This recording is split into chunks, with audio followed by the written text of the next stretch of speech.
Nagising ang maliit na apartment ni Claire sa maingay na alarm clock na sumisingit sa katahimikan ng umaga. Inabot niya ito para patayin, ngunit natumba ang isang tambak ng mga papel na hindi pa natatapos mula sa kanyang bedside table. Isa na namang araw, isa na namang bundok ng responsibilidad. Emily, handa ka na sa almusal sa loob ng 5 minuto. Honey! Tawag ni Claire habang mabilis na nagtipid ng buhok at nagsuot ng work clothes. Wala namang sumagot mula sa kanyang anak. Di sir! Buntong hininga niya, tinitingnan ang oras. Late na sila at sa araw na ito, hindi niya kayang magkaroon ng anumang delay. Ang presentasyon para sa Richardson account, ang kanyang pagkakataon para sa promosyon na matagal na niyang inaasam. Dahan-dahang binuksan ni Claire ang pinto ni Emily. Nakita niya ang kanyang 6 na taong gulang na anak, nakabalot pa rin sa kumot, kulot na buhok, nakalatag sa unan, at yakap-yakap ang paboritong stuffed elephant. Napangiti si Claire sa tanawin. Gising na, sweetie, bulong niya habang umuupo sa gilid ng kama. Dahan-dahang bumuka ang mga mata ni Emily at nagningning ang ngiti. Good morning, Mommy. Habang tinutulungan ni Claire si Emily sa morning routine, tumunog ang kanyang telepono. Ang pangalan sa screen ay ikinabahala niya. Marge, ang kanilang babysitter. Claire, pasensya na. May lagnat ang apo ko at kailangan akong bantayan ng anak ko ngayon. Bitaw ni Marge sa telepono. Nag-alala si Claire. Walang babysitter. Presentasyon sa trabaho. Anak na kailangang alagaan. Parang babagsak ang lahat ng juggling act ng pagiging single mom. Okay lang, Marge. Sana gumaling siya agad. Sagot ni Claire. Matatag ang tinig kahit ramdam ang kaba.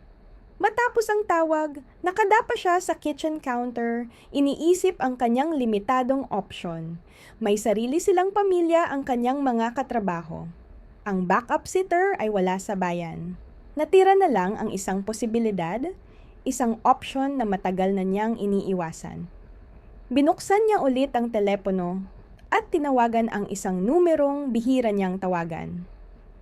Bawat tunog ng ring ay parang walang katapusan hanggang sa may mabagsik na boses na sumagot. Hello, Dad! Claire ito. Kailangan ko ng pabor. Tahimik ang kabilang linya. Mabigat sa damdamin. Hindi masyadong nakasama ni Frank Wilson ang kanyang apo. Mula nang pumanaw si Sarah, ina ni Claire, 3 taon na ang nakalipas. Para lang sa ilang oras, dagdag ni Claire. Hindi na dumating ang babysitter ko at may mahalagang presentasyon ako. Hindi ko alam, Claire. Nag-atubili si Frank. Hindi ako sigurado kung ako ang tamang tao para dito. Dad, please. Hindi ko hihingin ito kung may ibang opsyon, sagot ni Claire. Nag-pause ulit. Halos makita ni Claire sa isip ang kanyang ama. Hinahaplos ang manipis at kulay abo niyang buhok. Isang ugali niya noong bata pa si Claire, tuwing nahihirapan sa desisyon. Anong oras mo siya dadalhin? Sa wakas ay tanong ni Frank. 30 minuto ang lumipas at nakaparada na si Claire sa driveway ng lumang bahay nila. Ang dating maayos na bakuran ay ngayon halata ang kapabayaan. Mga damong sobrang taas at hardin na hindi inaalagaan kung saan dati namumunga ang paboritong lavender ng kanyang ina. Dito ka lumaki, Mommy? Tanong ni Emily. Malalaki ang mga mata sa kuryosidad habang tinatanggal ang seatbelt. Oh, anak! Sagot ni Claire. May buhol sa lalamunan. Bago pa sila makarating sa pinto, bumukas ito. Nakatayo si Frank, matangkad ngunit tila mas maliit kaysa sa alaala ni Claire. Ang bahay sa likod niya ay parang nakatigil sa panahon, isang museo ng pamilyang wala na. Hi, Grandpa! Masiglang bati ni Emily kumakaway. Ngumiti si Frank na parang may naaalalang kaunting saya habang tinitingnan ng apo. Hello, anak! Banayad na sagot niya. Habang naghahanda si Claire na umalis, binigay niya kay Frank ang mga instruksyon tungkol sa lunch at allergy ni Emily. Napansin niya ang grandfather clock sa hallway. Nakatigil sa 3:17, eksaktong oras ng pumanaw ang kanyang ina. May mga bagay na hindi nagbabago. Babalik ako bago mag-4, pangako ni Claire, pilit pinipigilan ang pagnanasa. Nakanselahin ang presentasyon at dalhin si Emily. Habang umaalis, nakita niya si Emily sa rearview mirror. Kumakuway habang si Frank ay nakatayo. Halatang naguguluhan sa doorway. Sa unang pagkakataon sa maraming taon, magkasama silang 3. 2 na lang sa simula. Hindi alam ni Claire na ang simpleng pabor na ito ay magbabago ng lahat. Mahigpit ang pagkakahawak ni Claire sa manibela habang tinatawid ang maagang trapiko. Hati ang isip sa pagitan ng presentasyon sa trabaho at imahe ni Emily na kasama ang kanyang ama. Nagkamali ba siya na iniwan silang magkasama? Paano nga ba makikisalamuhan ni Frank sa isang 6 na taong gulang? Pinilit niyang itaboy ang pag-aalala habang nakaparada na sa opisina. Mas mabigat sa nararapat ang Richardson file sa kanyang bisig. Isang hakbang sa isang pagkakataon, paalala niya sa sarili. Unahin ang trabaho, saka ang alalahanin tungkol kay Emily at Frank. Samantala, sa bahay, may awkward na katahimikan sa pagitan ni Emily at kanyang lolo. Nakatayo si Frank sa living room, kamay sa bulsa. Pinagmamasdan si Emily habang iniikot ang tingin sa paligid na puno ng kuryosidad. "Ang dami niyo palang litrato!" Obserbasyon ni Emily. Nagturo sa mga frame na nakalinya sa mga dingding at estante.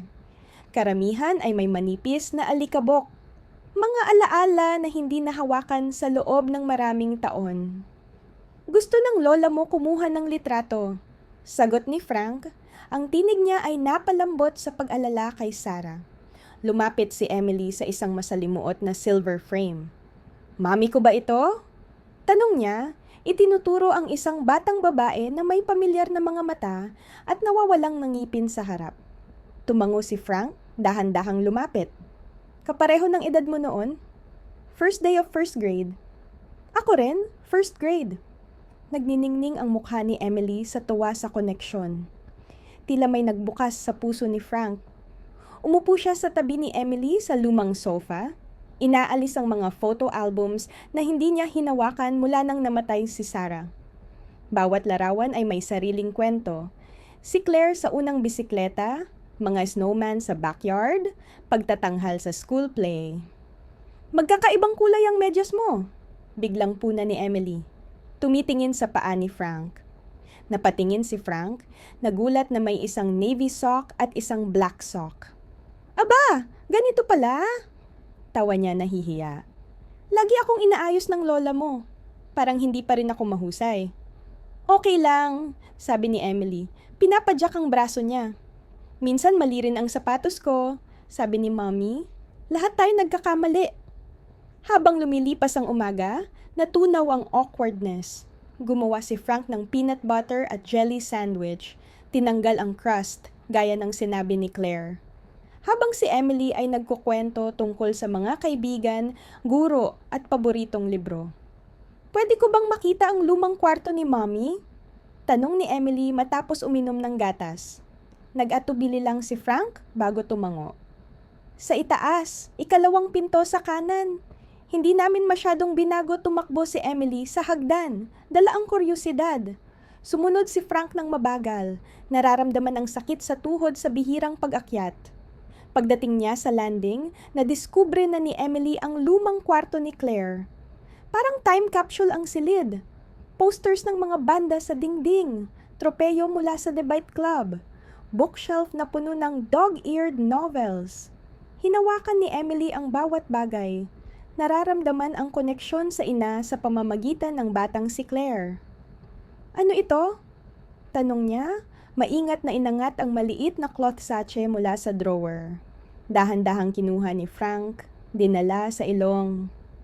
"Lavender," paliwanag ni Frank, may halong damdamin sa tinig.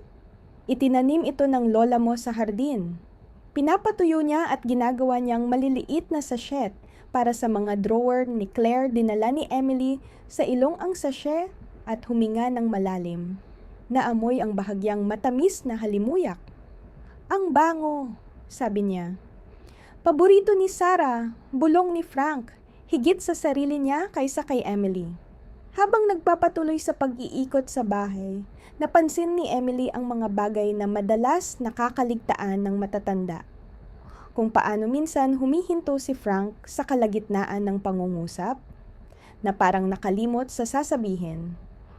Kung paano niya binubuksan at isinasara ang parehong kabinet ng 3 beses para hanapin ang cookies. Ang kalendaryo sa dingding na nakalagay pa rin ang petsa ng nakaraang taon. Nang sa wakas ay pumasok si Claire sa driveway, nagulat siya nang marinig ang tawa mula sa loob ng bahay. Sa pamamagitan ng bintana, nakita niya si Frank at Emily na nakaupo sa kusina. May board game sa pagitan nila. Tumatawa si Emily habang ginagalaw ni Frank ang piraso ng laro na may eksageradong pagkabahala sa pagkatalo. Tumigil si Claire sandali. Pinagmamasdan sila. Damang-dama ang kakaibang emosyon. Ito ang bahagi ng kanyang ama na matagal na niyang hindi nakita. Marahil, isang sulyap kung sino siya bago lamunin ng lungkot. "Mommy's back!" Sigaw ni Emily nang pumasok si Claire, tumakbo para yakapin siya. "Ipinakita sa akin ni Grandpa ang lumang kwarto mo at mga litrato mo. Naglaro rin kami. At pwede ba kaming bumalik sa Sabado? Please?" Napahinto si Claire sa tanong. Tiningnan niya ang kanyang ama na tila nagulat rin sa kasiglahan ni Emily. "Baka pwede!" Maingat na sagot ni Claire. Ayaw magbigay ng pangakong hindi niya tiyak na kayang tuparin. Habang naghahanda silang umalis, awkward na iniabot ni Frank kay Emily ang isang maliit na lavender sachet na nakuha niya sa drawer. "Para sa kwarto mo?" Simpleng sabi niya. Sa biyahe pa uwi, abala si Emily sa pagkukwento tungkol sa araw niya, habang iniisip ni Claire ang nangyari at kung ano pa ang susunod. Sa kabila ng pag-aalinlangan, nakahanap si Claire ng sarili niyang pumasok sa driveway ng kanyang ama sa susunod na Sabado ng umaga. Buong linggo nang pinag-uusapan ni Emily si Grandpa Frank, hawak-hawak ang maliit na sachet na parang kayamanang natagpuan. "Tandaan mo, sweetie, babalik ako sa loob ng 2 oras," sabi ni Claire habang tinutulungan si Emily lumabas ng kotse. "Baka mapagod si Grandpa kung masyado tayong magtagal." Tumango si Emily ng seryoso bago sumipa sa galak papunta sa pintuan. Bumukas ito bago pa sila makatok at nakita si Frank na may bagong suklay sa buhok at malinis na button-up shirt na pinalitan ang kulubot na suot nila noong huling pagbisita. "Iniisip ko gumawa tayo ng pancakes," anunsyo ni Frank, may kaunting kaba sa tinig. "Okay lang ba yon?" Taas kilay ni Claire sa sorpresa. Bihira magluto ang kanyang ama noong siya'y lumalaki. Laging responsibilidad iyon ng kanyang ina. "Parang maganda yon," maayos na sagot niya. "Mahilig si Emily sa pancakes." "May chocolate chips?" tanong ni Emily na may pag-asa. Ngumiti si Frank. "Siguro may nakatago sa cabinet."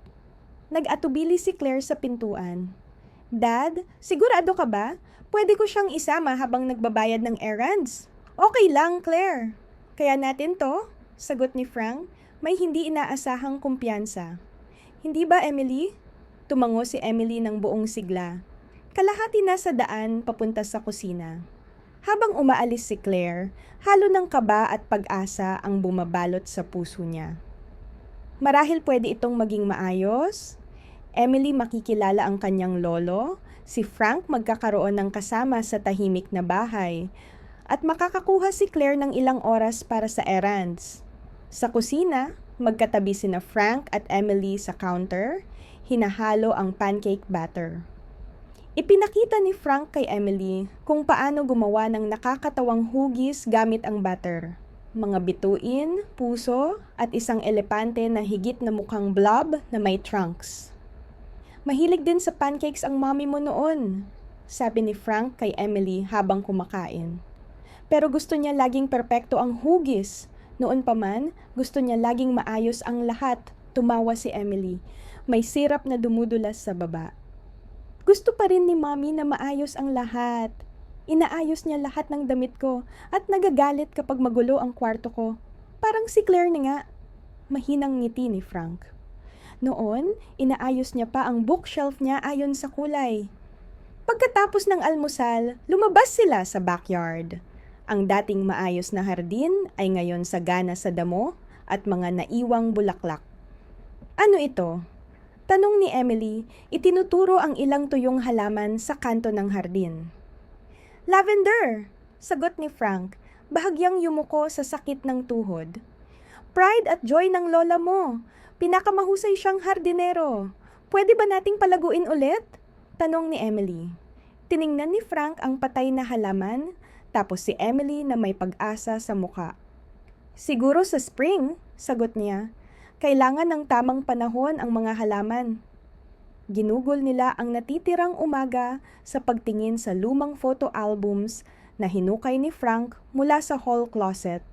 Nabighani si Emily sa mga larawan ng kanyang ina noong bata pa, habang tila muling nabuhay si Frank habang ikinukwento ang mga kwento ng nakaraan.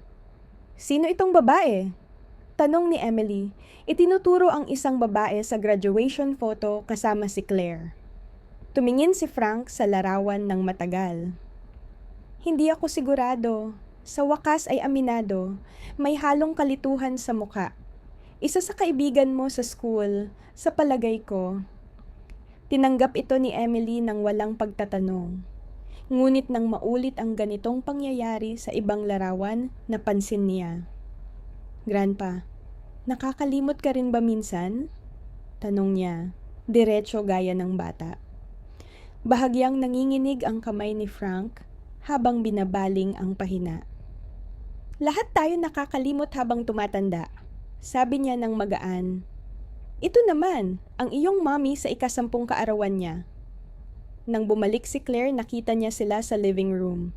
Itinuturo ni Frank kay Emily kung paano maglaro ng checkers o sinusubukang alalahanin ang mga patakaran habang naglalaro. Mommy, sigaw ni Emily. Gumawa si Grandpa ng nakakatawang pancakes at ipinakita sa akin ang mga litrato at kwento nung maliit ka pa.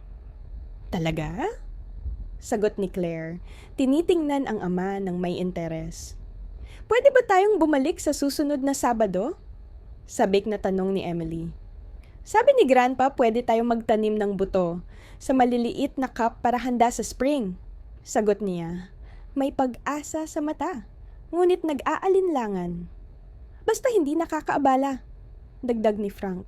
Nag-atubili si Claire, pinagmasdan ng ama. Mas buhay siya ngayon kaysa sa nakaraang taon. Ngunit may bumabagabag pa rin sa isip niya. Ang mismatched socks muli ngayon. Ang paulit-ulit na mga kwento na naririnig niya. Ang paraan ng pagtitig niya sa mga pamilyar na litrato na may halong kalituhan. Babalik kami sa susunod na Sabado, pasya ni Claire sa sarili. Baka matulungan ko rin siya sa mga buto. Habang pauwi, abala si Emily sa pagkukwento tungkol sa umaga niya. Habang kalahating nakikinig si Claire, iniisip ang kanyang ama. Mommy! Biglang sabi ni Emily. Pinuto lang iniisip ni Claire. Ang refrigerator ni Grandpa may malasang gatas.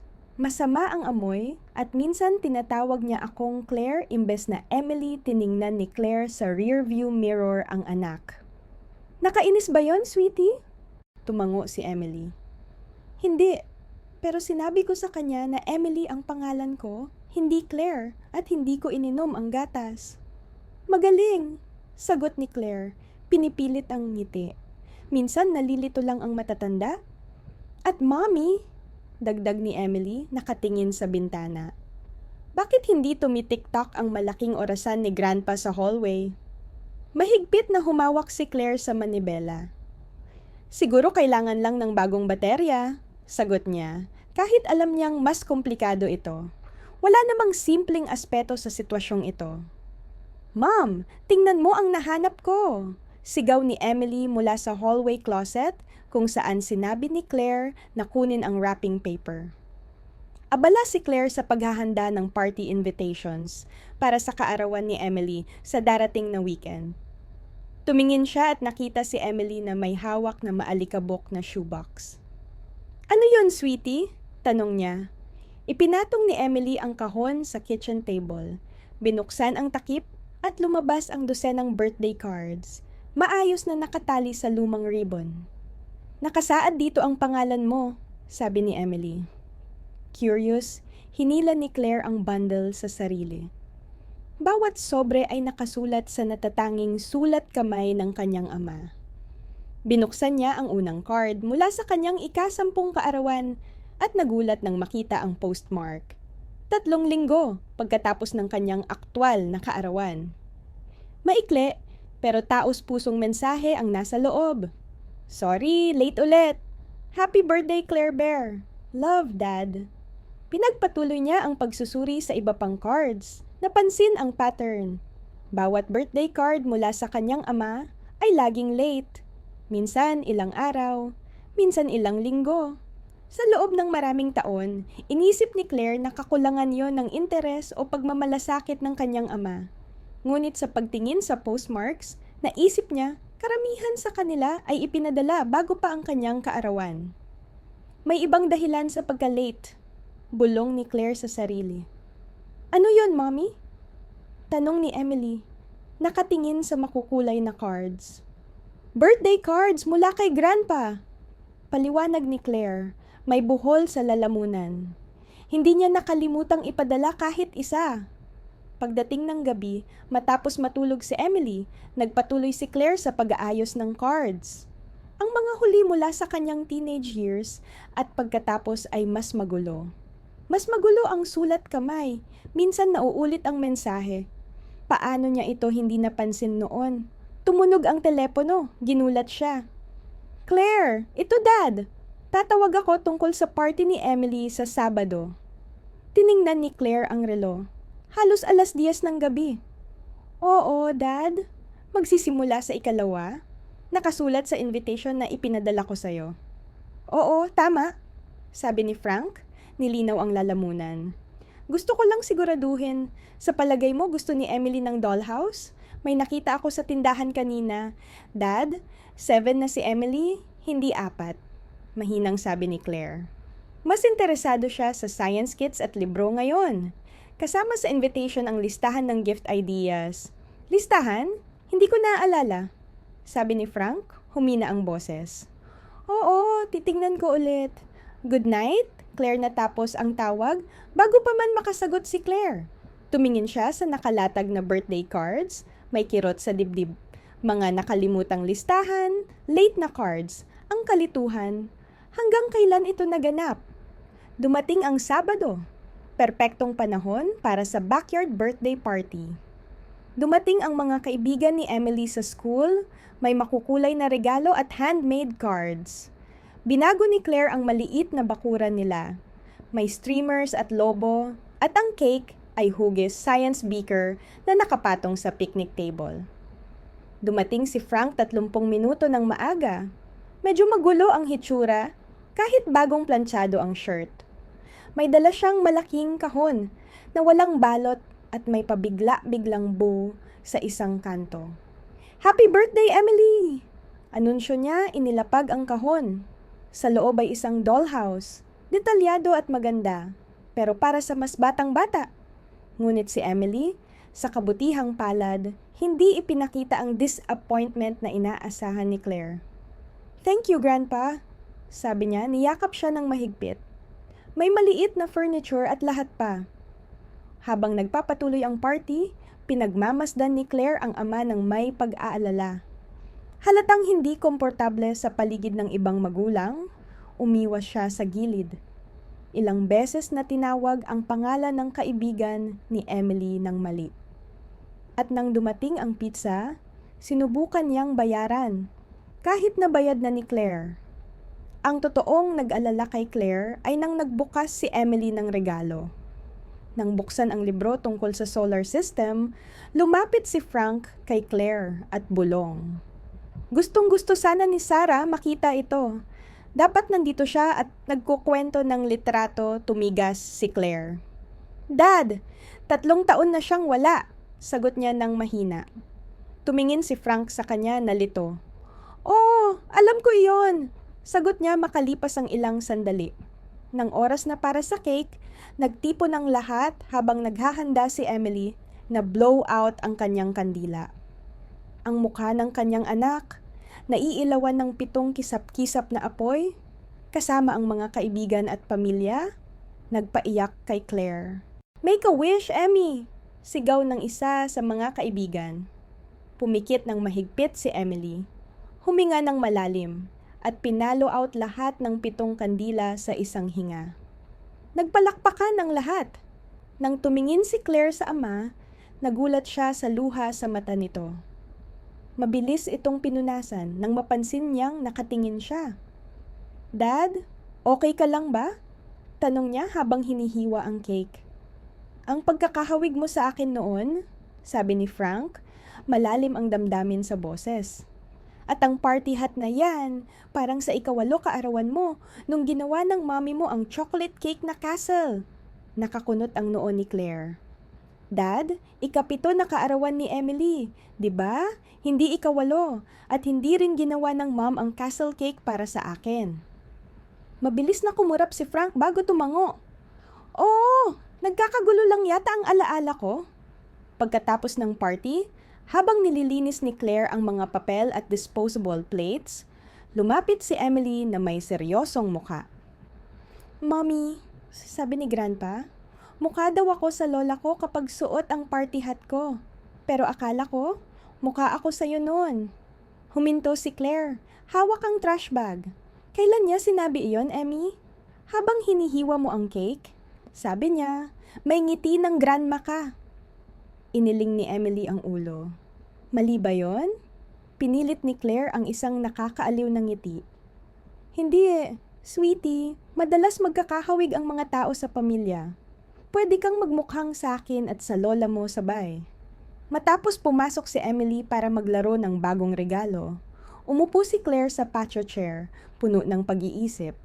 Hindi nakilala ng kanyang ama ang ilang pinsan na dumalo sa party. Minsan, paulit-ulit niyang ikinuwento ang parehong bagay sa guro ni Emily. Nalito rin siya kung kaninong kaarawan ang ipinagdiriwang. Ang regalo na dollhouse, ang nagalaw na alaala, ang luha sa cake. Lahat ng maliliit na bagay na iyon ay nagsisimulang bumuo ng pattern na hindi pa kayang aminin ni Claire. Pero hindi na rin niya maikakaila. Tumunog ng paulit-ulit ang telepono ni Claire sa mesa. Ginulo ang focus niya sa spreadsheet na pinag-aaralan niya ng 1 oras. Pumunta rin sa doorway ang mukha ng kanyang supervisor. "Claire, kailangan ka sa emergency meeting kasama ang Westbrook team." Biglang dumating ang CEO nila, tiningnan ni Claire ang telepono. Pediatrician ni Emily sa loob ng 10 minuto. Ang annual check-up na na-schedule niya buwan bago. "Kailangan ko dalhin si Emily sa doktor," paliwanag niya. Abot na sa bag ang kamay. Nagmura ang supervisor. "Maaaring dito nakasalalay kung maitatago natin ang Westbrook account. Kailangan namin ang mga numero mo," nagmadali sa isip ni Claire. Hindi available ang babysitter. May katrabaho si Susan. Isa na lang ang option. "Bigyan mo ako ng 2 minuto," sabi niya. Lumabas upang tumawag. Sumagot si Frank sa ika-4 na ring. "Hello, Dad! Kailangan ko ng malaking pabor," mabilis na salita ni Claire. "May appointment si Emily sa Sunshine Pediatrics sa 2:30. Nasa emergency meeting ako. Pwede mo ba siyang dalhin? Address, 1420 Maple Avenue, Suite 300.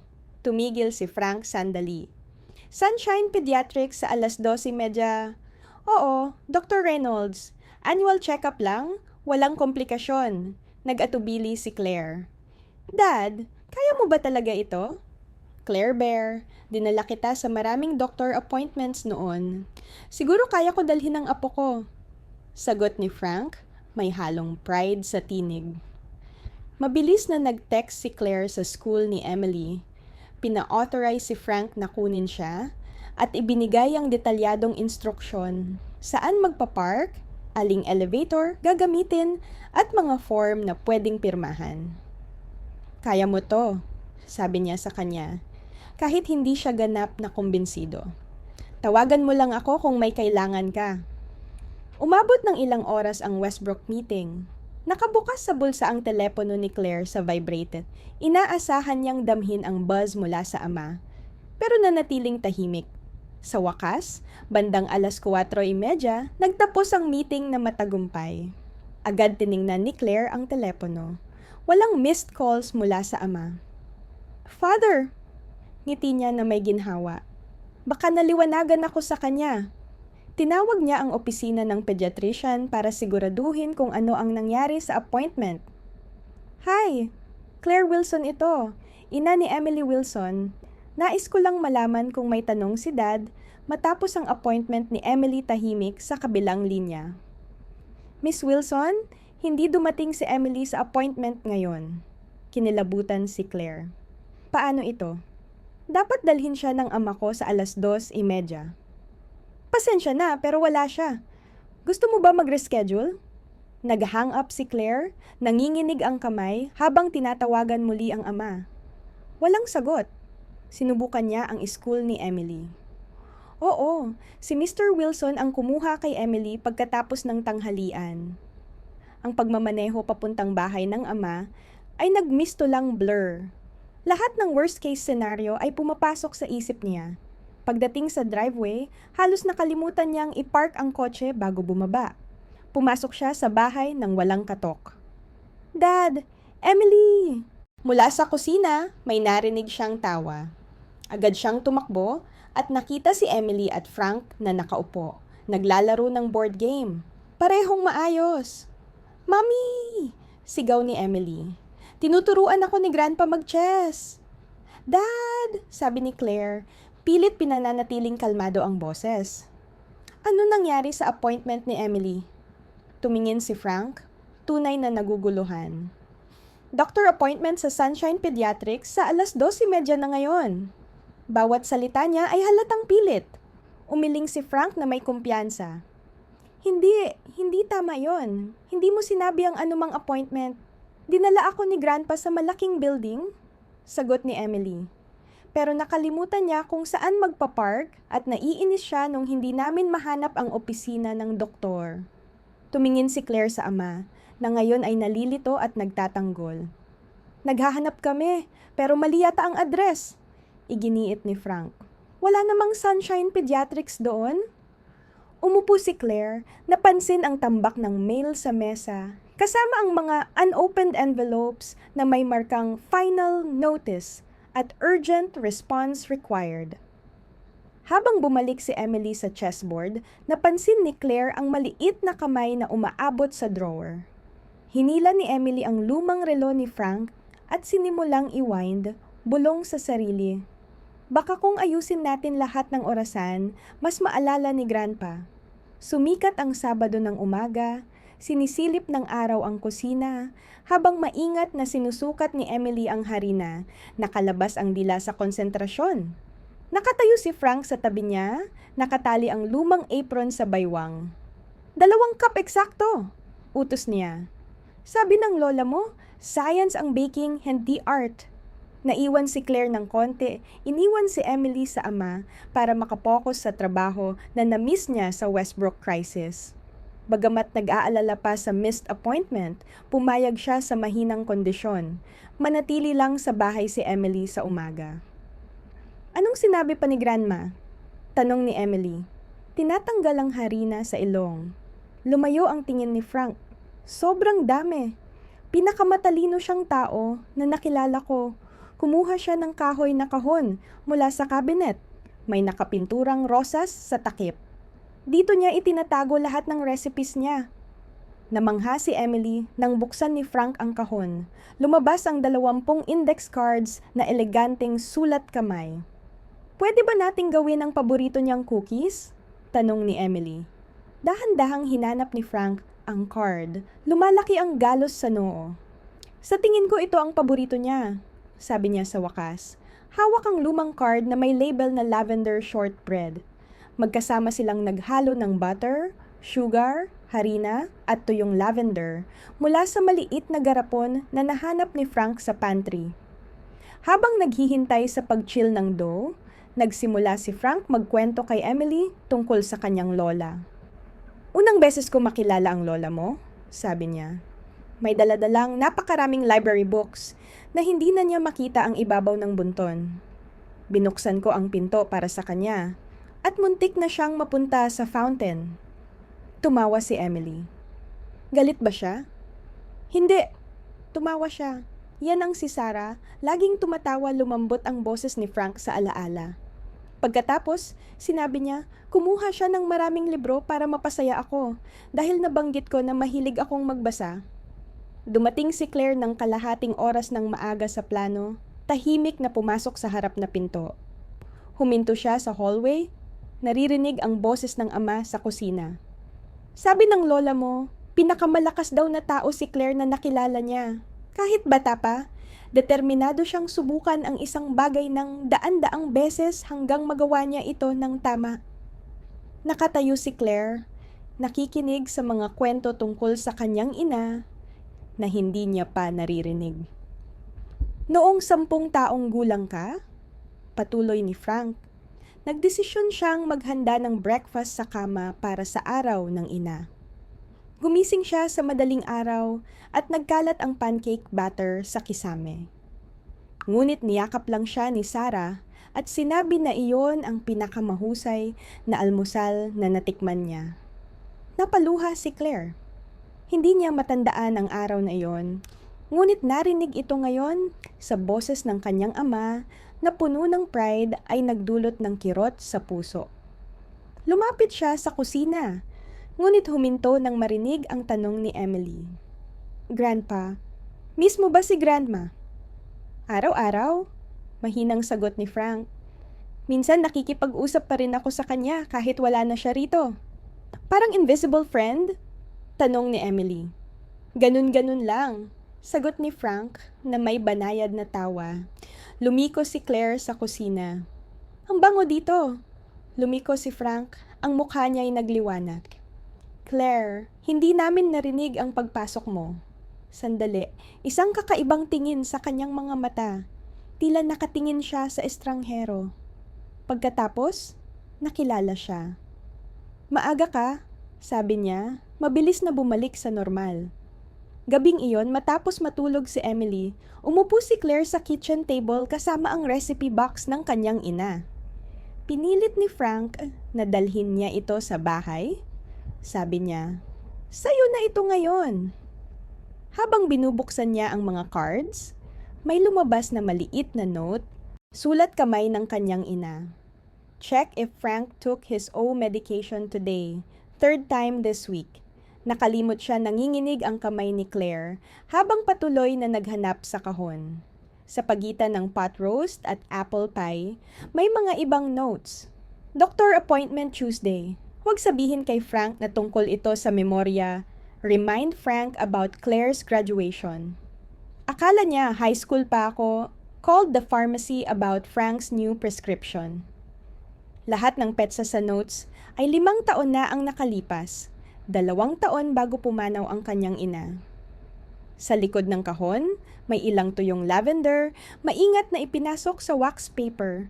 Bawat isa nakatala sa ibang recipe card, paborito ng kanyang ina. Parang alaala mismo. Umuupo si Claire. Unti-unting nagkakabuo ang puzzle. Matagal nang tinatabunan ng kanyang ina ang problema sa memorya ni Frank. Ang late na birthday cards, kalituhan, nakalimutang bagay. Lahat ng ito ay hindi bago. Pinoprotektahan siya ng kanyang ina. At ngayon, tahimik na napasa kay Claire ang responsibilidad. Tumunog ng matinis ang telepono ni Claire sa opisina. Tiningnan niya ang numero. Ang kapitbahay ng ama niya, si Mrs. Abernathy. Agad bumilis ang tibok ng puso ni Claire. Hindi pa siya tumatawag noon sa kanya ang matanda. "Hello!" sagot ni Claire, nakatayo na mula sa desk. "Claire dear, ito si Vivian Abernathy. May nangyaring maliit na insidente sa bahay ng ama mo, kalma. Ngunit matatag ang boses ng babae. Umalis na ang fire department at kontrolado na ang lahat, pero gusto kong malaman mo." "Fire department?" Gulat na sabi ni Claire. Hawak ang bag. "Okay ba si Emily?" Si Dad? Maayos ang lahat, mahal. Maliit lang na kitchen fire. Hindi nasaktan si Emily, medyo natakot lang. Medyo nalilito si iyong ama, nagpasalamat si Claire kay Mrs. Abernathy at dali-daling umalis. Halos nakalimutang sabihin sa boss ang family emergency. Ang biyahe papuntang bahay ng ama ay parang walang katapusan. Bawat red light ay eternidad. Pagdating, normal ang bahay mula sa labas. Walang nakikitang pinsala o emergency vehicles. Pumasok si Claire at nakita si Emily na tahimik na nakaupo sa sofa, nagdo-drawing. Emmy! Dali-daling lumapit si Claire, tinitingnan ng anak. Okay ka ba? Ano ang nangyari? Okay lang, Mommy, sagot ni Emily. Pinaupo ako ng firefighters sa kanilang truck. May Dalmatian stuffed animal huminga nang maluwag si Claire bago tanungin ng mahinahon, "Pwede mo bang ikwento kung ano ang nangyari sa sunog?" "Nag-grilled cheese si Grandpa," paliwanag ni Emily. Pero naghanap siya ng libro para ipakita sa akin at nakalimutan ang pan na puno ng usok at nagkaroon ng apoy. Dumating si Mrs. Abernathy. Nang tumunog ang alarm, nakita ni Claire ang ama sa kusina, nag-scrub sa itim na marka sa pader. Amoy usok pa rin sa hangin kahit nakabukas ang bintana. "Dad," mahinang sabi ni Claire. Lumiko si Frank, nahihiya. "Claire, hindi kita narinig pumasok." Tawag si Mrs. Abernathy tungkol sa fire. "Ang tsismosa niyang iyon," mutter ni Frank, bumalik sa pag-scrub. "Walang malala. Kaunting usok lang. Nangyayari sa lahat. Dad, iniwan mo ang mainit na pan habang nandoon si Emily sa bahay." Tumigas ang balikat ni Frank. "Sandali lang. Gusto ko lang ipakita kay Emily ang libro tungkol sa butterflies, yung binabasa ng mommy mo sa'yo." Bago makasagot si Claire, dumating si Mrs. Abernathy sa doorway, pumasok sa likod. "Claire, pwede ba tayong mag-usap?" Tanong niya, tumitingin patungo sa backyard. Sa labas, lumambot ang ekspresyon ng matanda. "Claire, ayokong gulatin ka, pero hindi ito ang unang insidente." "Paano?" Tanong ni Claire kahit alam na niya sa sarili. "Noong nakaraang buwan, nakita ko si Frank naglalakad sa neighborhood. Naka-bathrobe sa alas 6 ng umaga, naghahanap ng newspaper. Noong nakaraang linggo, iniwan niya ang garden hose na bukas magdamag. At 2 beses na napansin kong inilagay niya ang basura sa maling araw. Tapos nakikipagtalo sa sanitation workers." Pumikit si Claire, ini-absorb ang impormasyon. "Salamat sa pagsabi sa akin," sabi niya sa wakas, "at sa pagbabantay sa kanya." Matapos umalis si Mrs. Abernathy, bumalik si Claire sa bahay. Determinado na makita ang katotohanan. Ini-inspeksyon niya ang kusina. Bukod sa sunog sa pader malapit sa stove, napansin niya ang expired na pagkain sa ref, kabilang ang gatas, may petsa pa. Sa freezer, may TV dinners sa grocery bags, may ilan na partially thawed at refrozen.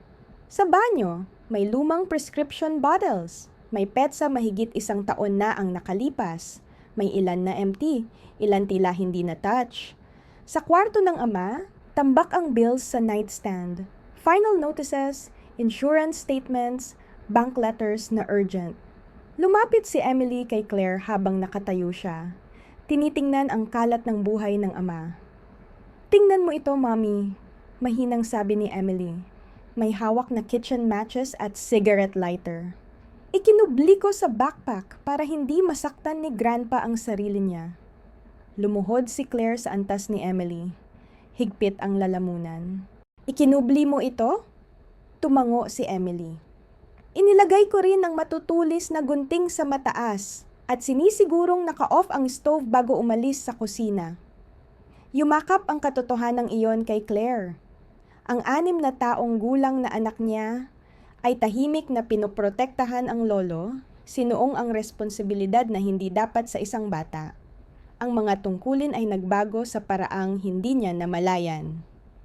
"Emmy," mahinang bulong ni Claire, niyakap ang anak. "Ang galing mo, pero hindi trabaho mo ang alagaan si Grandpa, okay?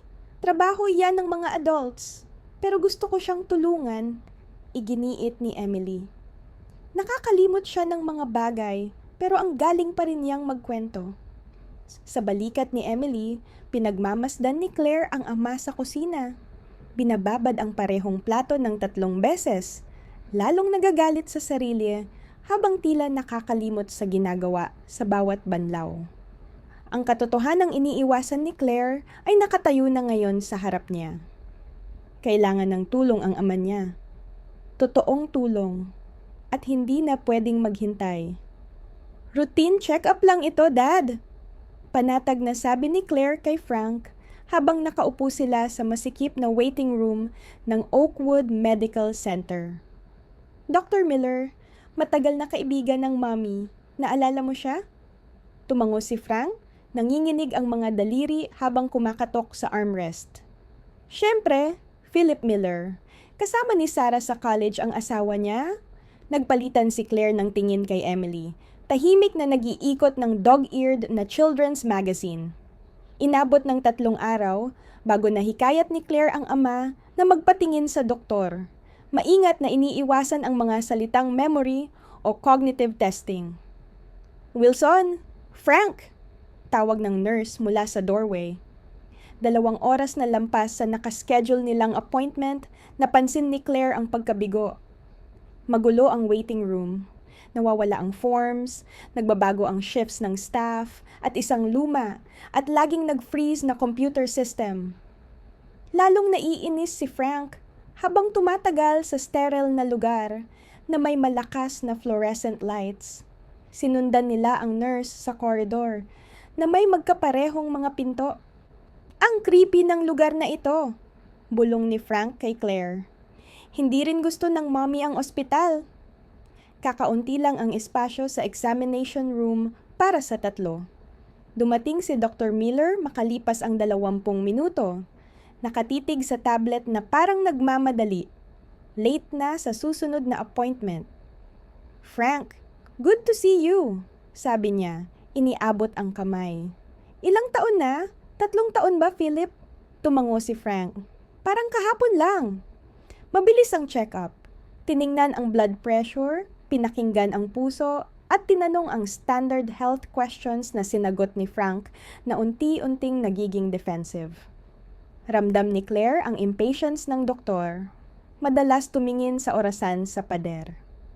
Anong dahilan ng pagpunta ninyo ngayon? Tanong ni Dr. Miller kay Claire, hindi kay Frank. Bago makasagot si Claire, sumagot si Emily mula sa kanyang upuang kanto. Madaling makalimot si Grandpa. 5 beses niya akong tinawag na Mommy kahapon. Namula ang mukha ni Frank. Hindi ko ginawa. Nagkagulo lang ako minsan. O 2 beses nagbago ng kaunti ang ekspresyon ni Dr. Miller, tumingin kay Frank. Napansin mo ba ang pagbabago sa memorya mo, Frank? Ako'y 78 na, sagot ni Frank. Nakakalimot lahat sa edad ko paminsan-minsan. Matapos ang ilang tanong na binabalewala or vague ang sagot ni Frank, iminungkahi ni Dr. Miller ang cognitive assessment. Puzzles lang at ilang tanong, paliwanag niya. Parang laro sa bata. Wala kang dapat ipag-alala, ikinros ni Frank ang mga braso. Hindi ako gagawa ng tests. Routine check-up lang ito, hindi para iparamdam na nawawala na ang isip ko. Lumapit si Emily sa lolo. Pwede ba akong makipag-puzzle sa'yo, Grandpa? Gusto ko ng puzzles, bahagyang napawi ang tensyon sa balikat ni Frank. Makikipag-puzzle ka sa akin? Sige, titingnan natin sino ang mauna. Dahil sa paghihikayat ni Emily, pumayag si Frank. Iniwang nila sa nurse ang series ng tests. Alalahanin ang mga salita, iguhit ang clock face, bilangin pababa mula 100 sa 7s. Pinanood ni Claire mula sa kanto, lumulubha ang pakiramdam habang nahihirapan ng ama sa simpleng gawain. Nang tanungin siyang pangalanan ang maraming hayop sa loob ng 1 minuto, nagsimula siya ng may kumpiyansa, pero nauulit ang ilan at naging frustrado ng ituro ng nurse.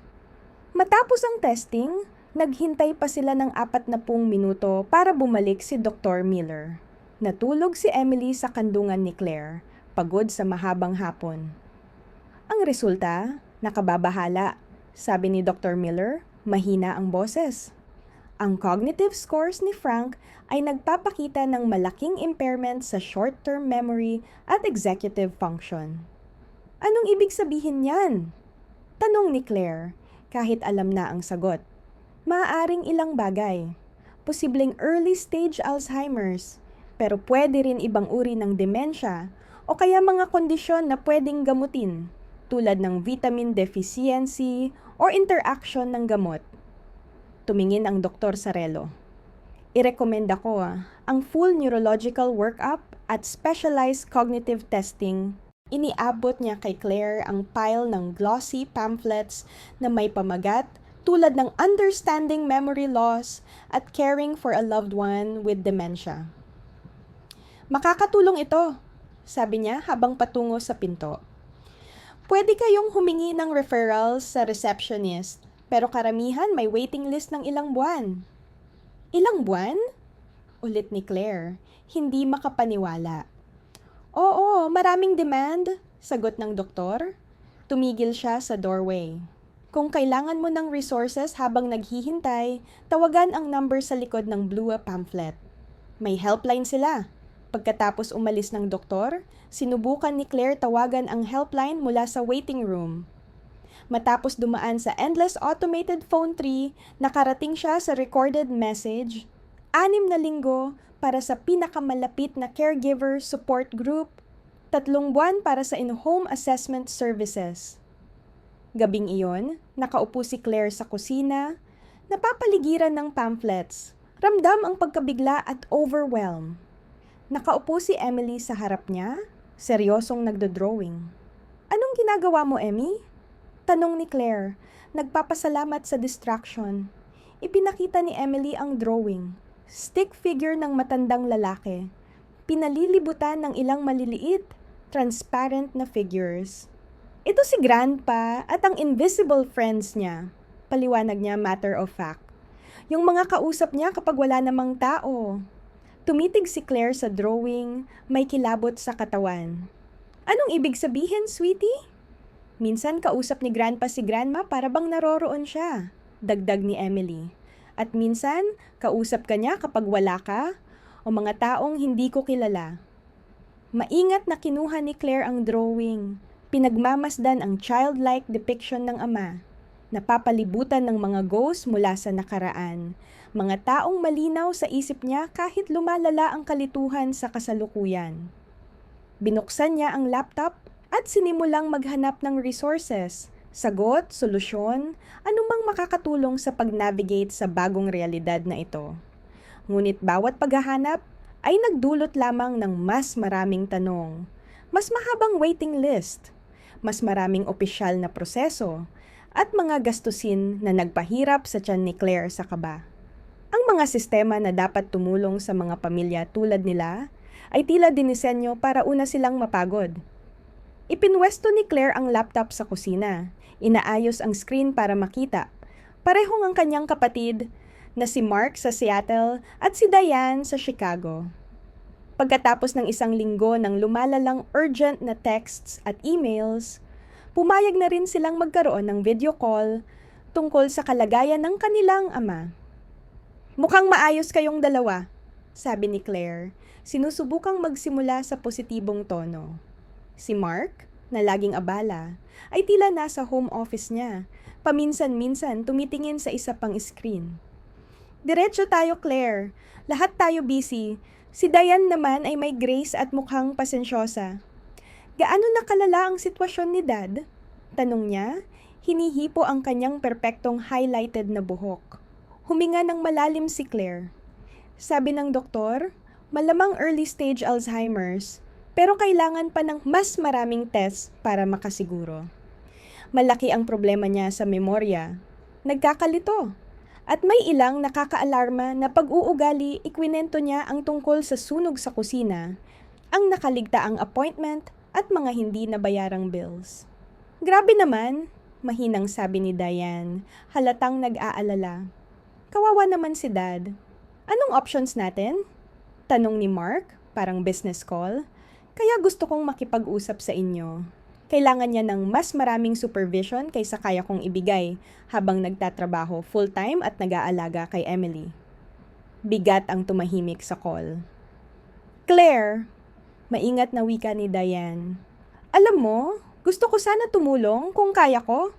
Pero nagsisimula na ang college ng twins at may bagong posisyon si Robert at nasa kalagitnaan ako ng merger. Mabilis namang sumagot si Mark. Wala akong paraan na makapag-leave ngayon. Ramdam ni Claire ang pamilyar na resentment. Hindi ko sinasabi na lumipat kayo pabalik. Ang hinihingi ko lang ay tulong. Financial man, logistical, kahit ano. Lagi kayong mas malapit kay Dad. Lagi niyang paborito. Defensive ang tono ni Mark. Palagi kanyang paborito. Bakit biglang problema rin natin ito? Hindi maitago ni Claire ang inkredulidad. Ako ang nanatili dito. Ako ang nagbabantay sa kanya habang kayong dalawa ay nagtatayo ng perpektong buhay sa malayo. Iyon ang pinili ninyo. Kontra ni Diane. Inalok namin noon na lumipat si Mom at Dad malapit sa isa sa amin, pero tumanggi sila. Lalong lumala ang pag-uusap, lumitaw ang lumang sama ng loob na parang bula sa kumukulong tubig.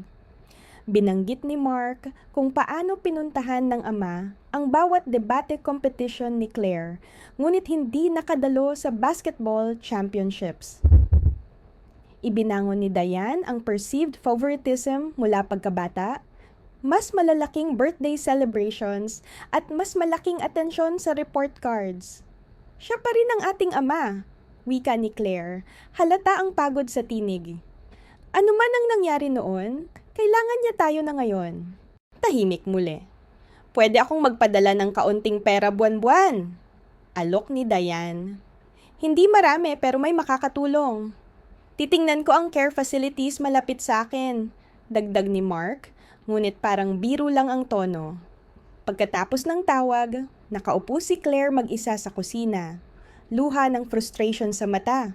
Bigat ng responsibilidad sa balikat. Ang ama niya, ang anak niya, ang trabaho niya, lahat ay humihingi ng bahagi ng kanyang sarili na hindi kumpleto. Claire! Nagulat siya sa boses ng ama. Nakatayo ito sa doorway, nakapajamas pa rin kahit hapon na. Dinala niya si Frank sa bahay pagkatapos ng huling nakalitong episode, hindi nagtitiwala na mananatili ito mag-isa. Dad, hindi ko narinig na gumising ka. Mabilis na pinunasan ni Claire ang luha. Lumusong si Frank sa kusina, ang galaw ay walang katiyakan. Narinig kong nag-uusap ka. Mukhang naiinis ka. Work call lang, sabi niya. Nagsisinungaling. Tumingin si Frank sa mukha niya, may flash ng clarity sa mata. Pasanin ba kita? Wika niya ng simple. Hindi ko yung gustong mangyari. Bago nakasagot si Claire, dumating si Emily na may plato ng cookies na ginawa niya mula sa recipe ni Sarah. Tingnan mo, Grandpa, ginawa ko lahat mag-isa. Proud niyang inihayag. Habang nakaupo ang tatlong henerasyon sa paligid ng mesa, kumakain ng cookies, gumawa ng desisyon si Claire. Hahanap sila ng paraan sa kabila o kulang ang tulong ng kanyang mga kapatid. Dad? Nasa drawer ang mga medyas mo na may blue label. Tawag ni Claire mula sa kusina kung saan naghahanda siya ng breakfast. Ang drawer na may larawan ng socks. 3 linggo na ang nakalipas mula sa family meeting at binago ni Claire ang bahay ng ama sa pamamagitan ng sistema ng labels, notes at visual cues. May larawan na sa cabinet doors para ipakita ang laman. Ang gamot ay nakaayos sa daily pill box na may alarm. Mahahalagang numero ng telepono ay nakalista sa malaking print malapit sa telepono. Nakuha ko na! Sagot ni Frank, halatang may kaunting frustration sa pagtanggap ng tulong. Tiningnan ni Claire ang relo. Inayos niya ang work schedule para magsimula ng mas huli at matapos ng mas maaga. Nagawa niyang kumpletuhin ang ilang proyekto mula sa bahay. Emily, 5 minuto na bago tayo umalis para sa school, paalala niya sa anak, na tumutulong sa shared breakfast routine nila. Sa paraang kakaiba, nagiging maayos ang lahat. Si Frank ay pumupunta sa adult day program 3 beses sa isang linggo. Isang bagay na una niyang tinanggihan. Ngunit tinanggap na ngayon ng may ayaw. Sa ibang araw, dumadalaw ang home health aide ng ilang oras. Bagamat pumipiga sa budget ni Claire, kahit may maliit na kontribusyon si Diane. Lumabas si Frank sa kusina, maayos ang suot, maliban sa misaligned na buttons ng kanyang shirt. Tahimik na nilapitan siya ni Emily at maingat na inayos. Isang routine na naitatag nila nang hindi nag-uusap. "Salamat, Claire," sabi ni Frank kay Emily. "Ako si Emily, Grandpa. Si Claire ang nanay ko." Itinuro niya si Claire sa stove. "Siyempre, ikaw ang nanay ko, Frank," sagot ni Claire. Hinaplos ang ulo ni Emily. Ito na ang kanilang pribadong laro. Kapag nagkamali si Frank, itinutuwid siya ni Emily at magpapanggap siyang sinadya. Pinananatili nito ang kanyang dignidad habang kinikilala ang realidad. Pagkatapos ihatid si Emily sa school at si Frank sa day program, nagdetour si Claire sa bahay ng ama. Unti-unti niyang inaayos ang dekadang naipong gamit. Inihahanda ang espasyo para sa susunod na maaaring mangyari. Sa study, natuklasan niya ang photo albums na hindi pa niya nakita. Nakatago sa likod ng lumang encyclopedias. Binuksan niya ang isa, nakita ang mga larawan niya bilang toddler, hawak sa mga bisig ng ama habang pinapakain ang mga pato sa lokal na parke. Sa isa pang larawan, tinuturuan siya ng kanyang ama kung paano magbisikleta. Ang mukha niya ay halo ng pride at pag-aalala. Nakaupo si Claire sa maalikabok na sahig. Pinapaginipan ang mga alaala ng isang ama na mas maalaga at mas mapagmahal kaysa sa kanyang mga alaala noong bata pa siya.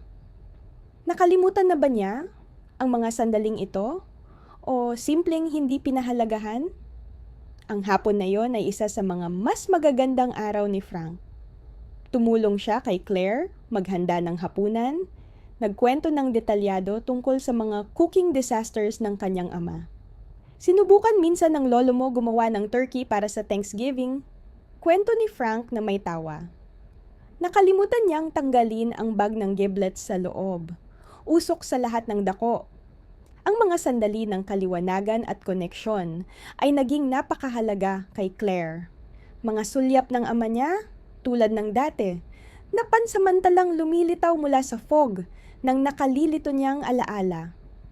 Nang gabi, habang sinecheck ni Claire ang mga lock bago matulog, napansin niyang sinusubukang paikutin ni Emily ang lumang grandfather clock sa hallway. "Ano ang ginagawa mo, sweetie?" tanong niya. "Sinusubukan kong gumana ulit ito," sagot ni Emily. Nakatayo sa tiptoes para maabot ang mekanismo. Sabi ni Grandpa, natigil ang oras sa bahay na ito. Tinulungan ni Claire ang anak na bumaba. Tinutukan ang tahimik na mukha ng orasan. "Baka pwede nating ipaayos sa isang tao," suhestyon niya. "Pwede ba?" Lumiwanag ang mukha ni Emily. "Baka pwede ring maayos ang lahat ng iba pa." Iniayos ni Claire ang buhok ng anak sa likod ng tenga. Naisip ang hangad na sana may simpleng solusyon sa lahat ng problema. "May ilang bagay na hindi pwede ganap ayusin, Emmy, pero pwede nating gawing mas maayos." Pagkatapos, nakahiga sa kama na dating kanyang kwarto noong bata pa siya, nagmuni-muni si Claire kung paano nagbago ang buhay nila sa ilang buwan lang. Ang bahay na dati ay puno ng masakit na alaala, ay unti-unting nagiging isang espasyo kung saan 3 henerasyon ang bumubuo ng bagong uri ng pamilya. Hindi perpekto, pero tunay. Habang papalapit siya sa pagtulog, narinig ang boses ng ama mula sa hallway. Tila nakikipag-usap sa isang tao. Dahan-dahang lumapit siya sa pintuan. "Tinutry ko, Sarah," sabi ni Frank sa walang laman na upuan sa tabi ng kanyang kama. "Hindi ko laging naaalala, pero sinusubukan ko." Humarap si Claire sa pader. Hindi gustong istorbohin ang pag-uusap sa kanyang invisible na kaibigan. Sa kabila ng sakit sa puso, mayroong kagandahan sa paraan ng pagmamahal na nagtatagal kahit lampas sa alaala at lohika. Dumating ang tagsibol na may banayad na sikat ng araw at awit ng mga ibon, binubuhay muli ang lupa. Nakatanaw si Emily sa bintana ng kusina, excited na ituro ang bakuran. Mommy, pwede ba nating ayusin ang garden ni Grandpa? Malungkot ang mga halaman. Ang simpleng weekend activity ay naging mas makahulugan. Si Frank, nakaluhod sa tabi ni Emily, nagpakita kung paano ihanda ang lupa ng may katumpakan. Ang lavender kailangan ng maayos na drainage. Paliwanag niya, ang magaspang na mga kamay ay maaasahang gumagalaw. Itinanim ito ni Grandma sa mga row, palaging nakaharap sa timog. Habang nagtatrabaho, ibinahagi ni Frank ang kanyang kaalaman sa paghahalaman na naipon sa mga dekada. Hindi naapektuhan ng memory loss niya ang karunungang ito. Mahilig si Sarah sa hardin na ito, sabi niya kay Emily. Nagtatanim ng lavender, sabi niya, ang mga bulaklak ang nag-aalala sa atin kapag nakalimot tayo. Habang humahaba ang anino ng hapon, nagsimulang maubos ang kaliwanagan ni Frank. Bumagal ang galaw niya. Nagkakalito ang mga mata niya. Sarah, tawag niya biglang nagmamasid sa hardin. Sarah, pumasok ka na ba? Pumutok ang puso ni Claire. Pinapanood ang ama na naghahanap ng isang taong matagal nang wala. Tunay na naniniwala na kakalabas lang niya. Noong gabing iyon, natulog si Claire habang nagre-research ng care options sa laptop.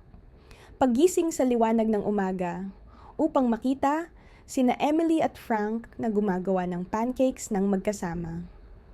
Tuwing Martes, nakalimot ang asawa ko kung sino ako, sabi ng isang matandang babae na may mabait na mata. Sa ibang araw, kilala niya ako ng maayos. Nakaupo si Claire sa isang bilog ng folding chairs sa community center, pinalilibutan ng mga estrangheroks na somehow ay mas nakakaintindi sa kanyang buhay kaysa sa sariling mga kapatid. Ang caregiver support group ay mungkahi ni Emily. Nakakita siya ng flyer sa school. Hindi ang sistema ay ginawa para sa atin. Paliwanag ng isang middle-aged na lalaki na nag-aalaga sa kanyang ina. Ginawa ito para tayo ang maubos hanggang sumuko. Dumadaloy ang mga kwento sa bilog. Mga laban sa insurance, walang katapusang waiting list at maliliit na tagumpay na nagpapatuloy sa kanila. Nakinig si Claire, nakakahanap ng kakaibang ginhawa sa komunidad ng mga overwhelmed ngunit resilient. Nagbigay ang social worker ng praktikal na payo sa pag-navigate ng assistance programs. Kahit na nanatiling dehumanizing ang proseso, ginagawa si Frank bilang checkboxes, case numbers, at clinical assessments. Pagbalik ni Frank mula sa ospital, nagkaroon siya ng nakakagulat na malinaw na araw na tumutulong kay Emily magtanim ng lavender. Ang mga bulaklak ang mag-aalala sa atin, sabi ni Emily. Inuulit ang sinabi ng ama. Ngumiti si Frank ng bahagya, ganap na naroroon. Ikaw ang pinakamagandang nangyari sa pamilya na ito sa mahabang panahon. Wika ni Emmy. Dumating ang caseworker ng eksaktong 9:00 ng umaga. May clipboard sa kamay. Mabilis niyang nilibot ang bahay. Tinukoy ang mga panganib. Nagtanong tungkol sa daily functioning ni Frank. Kayang magbihis mag-isa? Tanong niya habang nakaupo si Frank sa kabilang silid. Minsan, sagot ni Claire, makakagawa ng simpleng pagkain na may supervision? Kilala ang pamilya? Sa magagandang araw? Bawat sagot ay tila pagtataksil. Binabawasan si Frank sa kanyang kakulangan kaysa sa pagiging komplikadong tao na siya pa rin. Sa isang sandali ng magkasama, biglang hinawakan ni Frank ang kamay ni Claire. Alam kong nawawala ako, sabi niya, malinaw ngunit malungkot ang mga mata. Nararamdaman kong unti-unti akong nawawala. Pagkatapos ng assessment, nakaupo sina Frank, Claire at Emily sa porch swing.